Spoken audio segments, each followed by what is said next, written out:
Hi, I'm John Serruto, and welcome to this Hometown Television special. My guest has spent 45 years in the television industry as a producer, executive producer, part of many award-winning programs. His name is Geoff Belinfante. Geoff, welcome. Well, thank you. Nice to be here. Geoff, 45 years in the television industry. I am sure you saw so many changes, which we will get to. But first of all, how did you get involved in the television industry? Well, I was kind of always interested in the theatrical things and audiovisual, even in junior high school and high school. I was on the AV squad. I ran movies for professors and worked all the television, all the stage shows. Because back then, high schools didn't have television programs. I worked all the stage shows at my high school and my junior high school. So I had that technical background. But when I was a high school senior, I went to a talk by a guy named David Susskind, a name you may remember. He was a well-known talk show producer here in New York.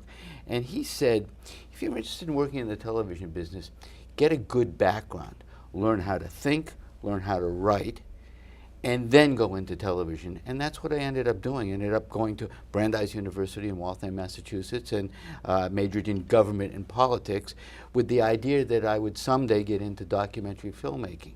And then one day, they decided to hire a filmmaker to start a film program at Brandeis. And all of a sudden, I kind of left the politics department behind and went to study more with David Hardy, who was the filmmaker that they had hired at the time. So you grew up in the Boston area. You're involved with the AV department, theater, some of the other theatrical things that the school did, and you go on to Brandeis University, but you end up in New York. How did that happen? Well, here I had gone to film school for a couple of years after I had gotten my undergraduate degree and got a master's degree, MFA in television and film, and I needed to pay the rent. And I said, well, there are only two places I could go, really, at that time, and that was New York and California, and I wanted to stay close to the family, so I decided to try and get a job in New York, and I ended up sending out tons and tons of resumes to advertising agencies here in the city, and I got a bunch of interviews with people like J. Walter Thompson and Compton, and a couple of other places, and I ended up going to work with an agency called Kenyon and Eckhart, which was about the 10th largest agency in the country at the time, working on accounts like Ford Motor Company, Libby's on the label, Helena Rubinstein Cosmetics, Pabst Blue Ribbon Beer, and Motorcraft Auto Parts. So I had an interesting commercial background as well. Well, the interesting thing about those commercials back then, of course, Geoff, is they always had a little jingle to them, and they had other creative parts to them that we don't see as much today. So you're in the advertising business, but yet, you know, to fast forward, you end up becoming an executive producer of many, many great sports programs, which we are segueing into, and one of them being This Week in Baseball, which was one of my favorite shows for a long, long time. I kind of fell into that. When I was working for the agency purchased a public relations firm called Robert Landau Associates.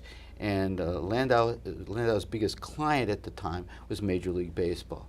And the Lords of Baseball had this vision where they wanted to have a weekly television show that documented all of the baseball events that were played in a given week. The NFL had done it, but they had far fewer games to document. Baseball had 70 events a week, and there was no way to do it. It was before satellites, before you could get signals off the satellite and bring them into one place. So we figured out a way using some new technology introduced by Sony. It was 3/4-inch tape technology, which they had originally meant as a home recording device. They wanted people to record television shows, but it ended up not being that way, and it ended up being the basis of a lot of news and sports programming in the early days of television. And we figured out a way to put 26 of these 3/4-inch tape recorders in each of the major league ballparks. We recorded the signals coming out of the trucks, had those tapes shipped back to New York at that time by Emory Air Freight. And then we had young people, most of whom were just graduated from college, who were interested in careers in sports, watching those games and logging the events that occurred. And we uncovered a world that no one had really ever seen, because no one had ever really had all of the baseball games in one place at one time. In fact, Steve Sable once told me that he wished that he had as entertaining a sport as we had with baseball, because we found baseball bloopers and we found great plays that people never saw, and we were able to combine all of that into This Week in Baseball. Of course, Steve Sable being the founder with his dad, of course, of NFL Films. Yeah. Now, can you give us a timeline? What years are we talking about? We, the agency bought Landau in 1975, okay? And the very, very first World Series I worked on, and very, very first project I worked on for Major League Baseball was the 1975 World Series, which was a pretty good place to start, because it was a pretty exciting World Series. And we did the World Series film that year, which was the major thing that baseball was doing at the time. They had a contract with the U.S. Army to provide films of the World Series that they would show in bases around the world and at recruiting stations around the country. And so that was part of what we started doing before we actually put This Week in Baseball on the air. So you were basically putting out a highlight of the World Series that was going to be shared overseas. Yeah, it was a 30-minute film of the World Series, which in 1975 took 7 games, so it was quite a thing. In fact, Joe Garagiola narrated that for us. I remember it to this day. Well, if you remember, and I'm sure you do, it was 7 games and a heck of a lot more days because of rain. Oh yeah, we had a lot of rain during that World Series. We had like 3 days of rain in Boston, as I recall, sitting around. Yes. But finally the moon came out. It was a beautiful day, and Carlton Fisk hit a home run that sent that series into the 7th game. Let's talk a little bit about This Week in Baseball, because it was such a fantastic program for so long. And again, in those days, we didn't get the daily highlights. So MLB and your organization, of course, could gather these events and gather these highlights and show them once a week. Mm-hmm. We didn't have the television stations that we have today. We didn't have the outlets that we had today. No ESPN back then. No ESPN. And so who was involved with MLB? Who was your narrator? Well, we had we were very fortunate to be introduced to Mel Allen at the time. Mel had finished his career with the Yankees and was basically retired. He was doing an occasional game here and there for the California Angels, of all people. And, you know, we were looking for someone who had a name that we could use to promote the new show This Week in Baseball, and Mel was a perfect person for us. And a gentleman named Joe Reichler, who worked for the baseball commissioner at the time, kind of made the marriage between Mel and I. He was a friend of Mel's. Mel and I stayed friends, and we stayed colleagues from 1977, when we put This Week in Baseball on the air, until he passed away in 1996.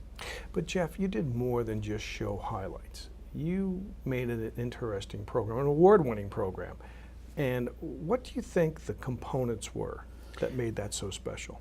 Well, one of the things I think that helped was I had come out of a documentary film background. And what we did at Major League Baseball Productions back in those days was much more related to what Warner Brothers does than what the New York Yankees do. We were trying to make entertainment. And from the very beginning, we discovered these marvelous moments in baseball, and every baseball game was different, that we were able to bring to fans that would not have seen them you know, unless they happened to be watching This Week in Baseball back in those days. Did you create human interest stories? Well, that's what we tried to do. We tried to find different ways to tell the story of highlights of games. We tried to find interesting people who were involved in teams around the country. We tried to find interesting stories about ball players and tell them to fans around the country. Now, listen, there was a theme that you people put out. All right, let's go to that theme for a second.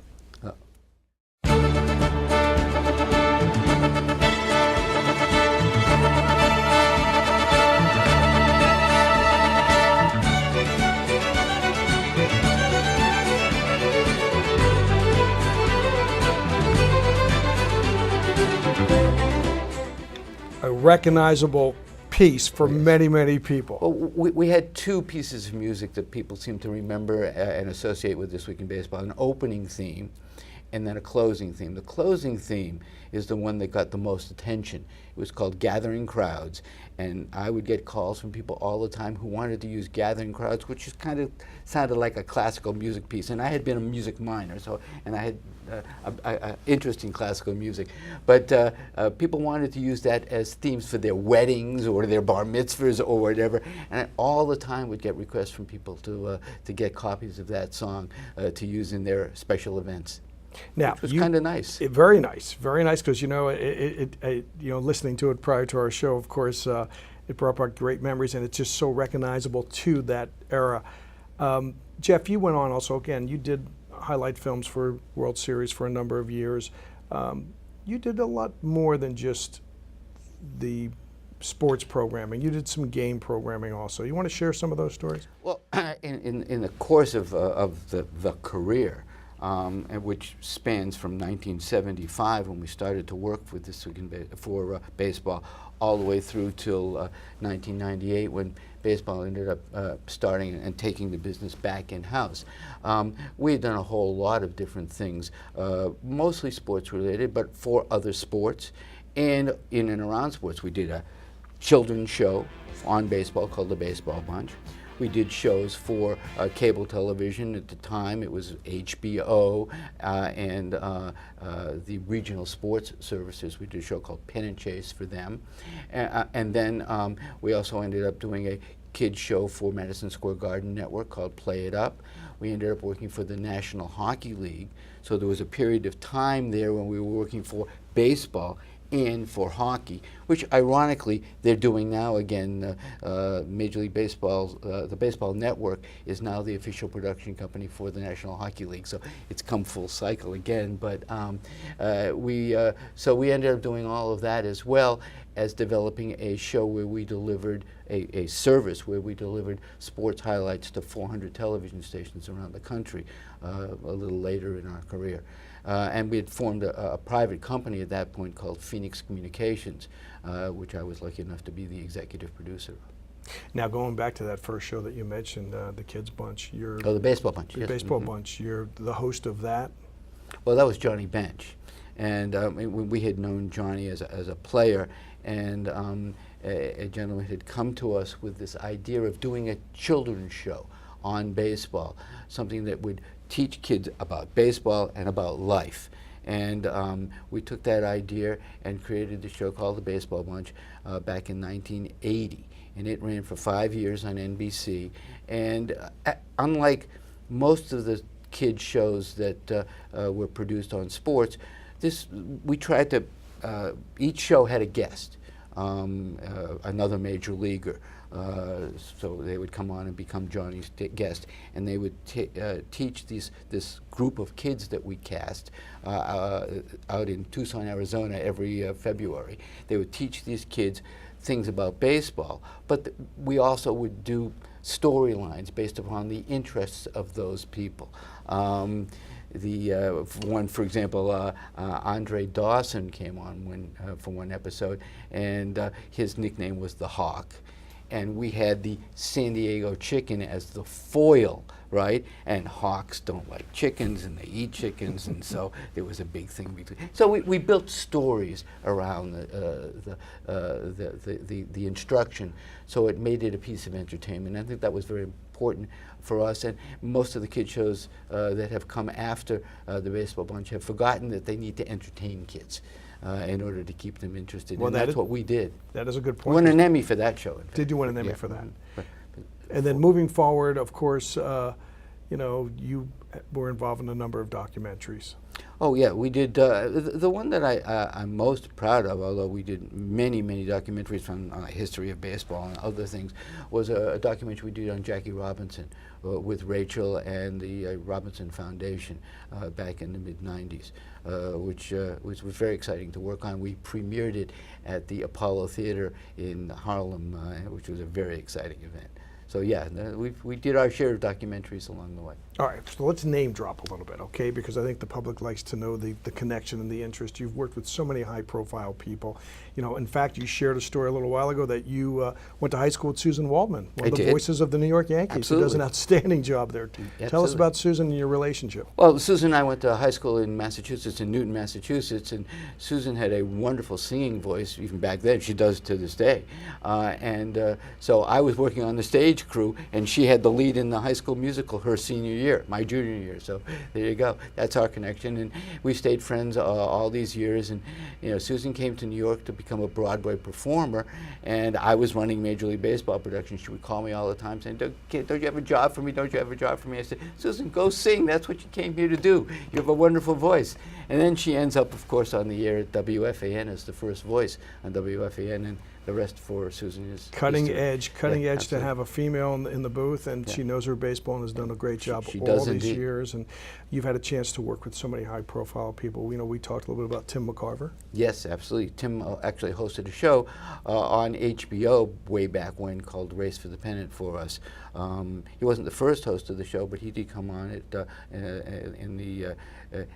shortly after he retired in the early days of HBO. He was one of the hosts of Race for the Pennant for us, and a good guy, and we've remained friends over the years, Tim and I. And of course, you know, the great voice of the Brooklyn and Los Angeles Dodgers, Vince Scully, in his last year of broadcasting, and Mel Allen, as we discussed before. These are just great names and great history of sports production. Yeah, it was very exciting, but it was a job. I mean, I was there. We worked with Vin on voiceovers for many of the World Series that the Dodgers were involved with, and Dodger highlight films over the years.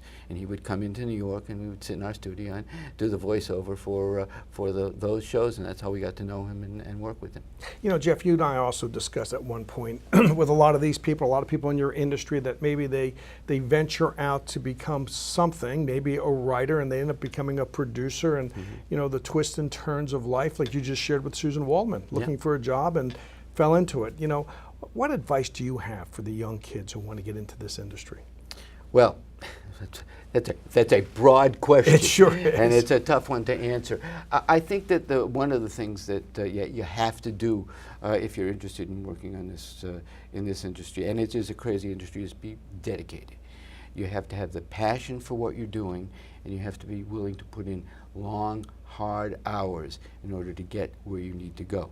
Now, back when I was starting, there were fewer opportunities. You know, there were only the 3 broadcast networks, and then, of course, Fox came along a little later, and independent television stations. And so for me, working at an advertising agency gave me a chance to, you know, learn my craft. I had gone to film school. I had learned how to tell story, which I think is really the most important thing. But I honed that craft at the agency, and then I got to really work on it when I started working on Major League Baseball stories. The very first This Week in Baseball, in fact, P.K. Wrigley, who had owned the Cubs at the time, had passed away. And in that first episode, I had to tell in 5 or 6 minutes the story of P.K. Wrigley. It was like a mini documentary on his life.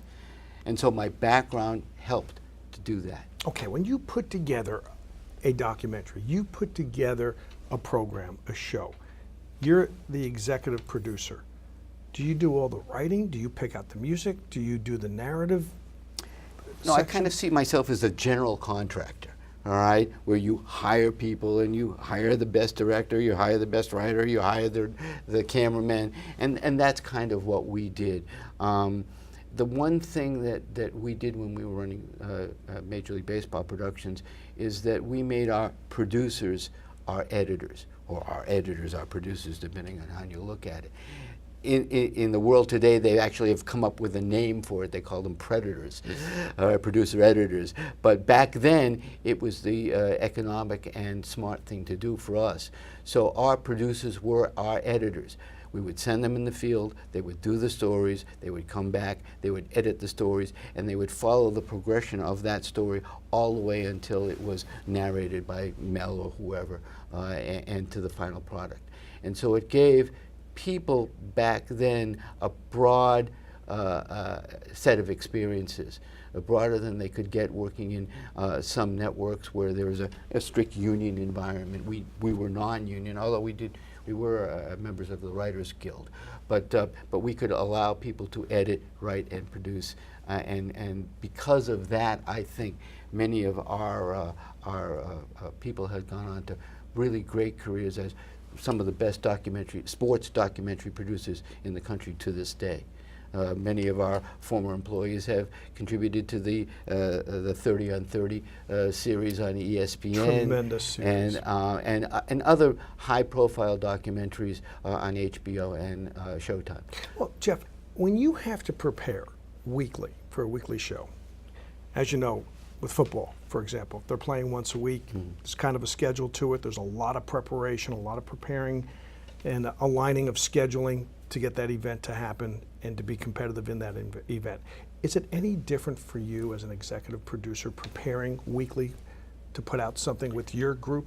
Well, what we would do with the weekly shows is that we would put together a group that would work on each weekly show, because we, at one point along the way, we were producing 5 weekly television shows.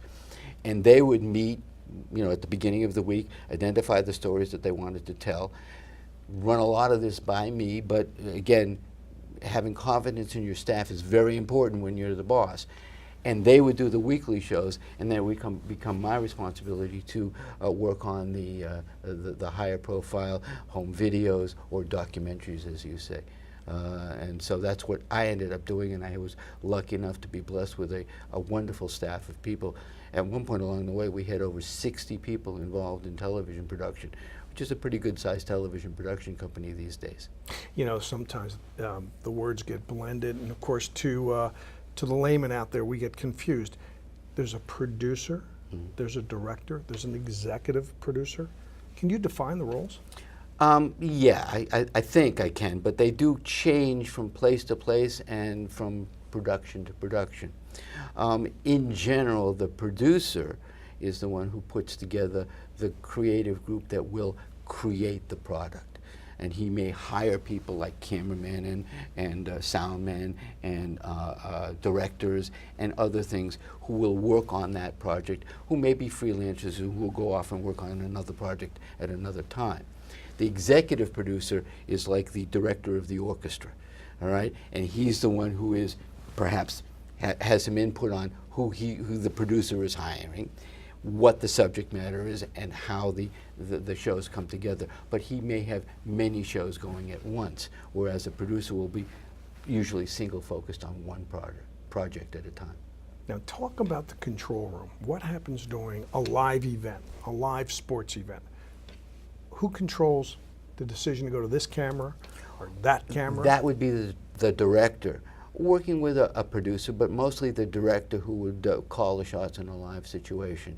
The producer will sit in the back and very often worry about things like replays and storytelling, and pay very close attention to what the announcers are talking about. Biggest change in equipment that you've seen over the years?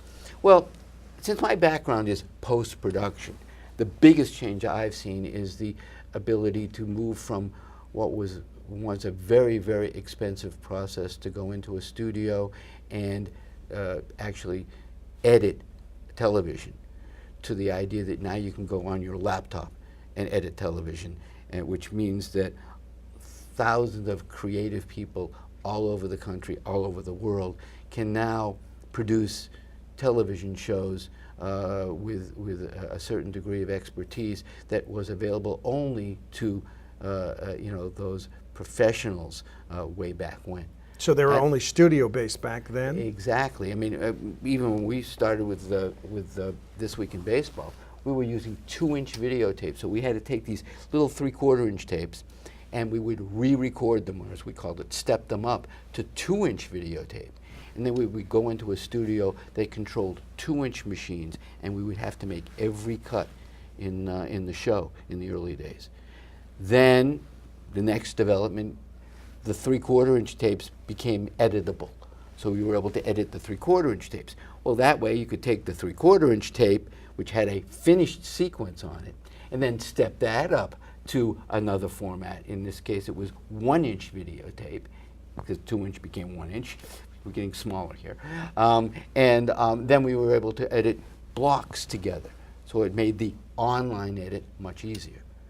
So, but the online edit was where you would put in all your effects and dissolves and graphics and all the rest of that stuff. You didn't do that in an offline situation. And that was the way television was produced for years and years and years until the development of what we'll call nonlinear editing. Well, of course, we get to see the finished product today, too. And if you do a comparison to the 1960s and 70s, and a lot of it has to do with, of course, the box itself, but the type of film that was used and that transitioned over the decades. Yeah, well, fortunately, we were lucky enough to start in color, so we never went into the black and white era, so I'm not that old. Yeah. But the reality is that, yeah, things have come down, they've gotten smaller, they've gotten easier to use. And at the same time, they've become available to many, many more people. So now you have, you know, your average person has lots of home videos of their own families. You know, back in the early days, it was 8mm film, maybe, if people bothered to worry about 8mm film, and before that, 16mm film. So, and that would require, you know, there would 3-minute loads if it was 100 feet, and you would have to take it to somebody to process it. It's the world of communication has become available to far, far more people today than it ever was way back when I started. And I think that's very exciting because that means that there are more creative talents available and discovered. I mean, you look on YouTube these days and you see lots of people doing very creative things that I only smile about, and they were only thoughts that people had way back when. So now they can actually do them. So we've become our own executive producers, staff, Absolutely. The whole thing. Absolutely. Well, you know, Geoff, I know that at this point you have always enjoyed mentoring, you've always enjoyed helping other people, Absolutely. which you've done in the industry, and you've got this tremendous amount of experience and tremendous success. What would you like to do with it now? Well, I think, you know, at this point in my life, since our company, Phoenix Communications, is no longer in business, superseded, I might add, by the Baseball Network, which is doing a wonderful job of documenting baseball, but a slightly different attitude. We were in the post-production business. We made documentaries. We told stories about baseball. Their focus is much more on studio-based shows because they have this beautiful complex in Secaucus. I think at this point in my life, what I'd like to do is work with young people. I mean, that's what I've done all my life, and that's what I'd like to continue to do. I think that I still have something upstairs that I can impart to people about storytelling, about what makes a good story, about what isn't a good story, and that's what I'd like to do. Well, what I'd like to do is save that for another show with you to talk about exactly what makes a good story, what puts together a great documentary. So you're going to have to come back and do a part 2 with me somewhere down the road. Fine with me. Okay. I'm available. Well, thank you, Geoff Belinfante, and thank you so much for joining this hometown special.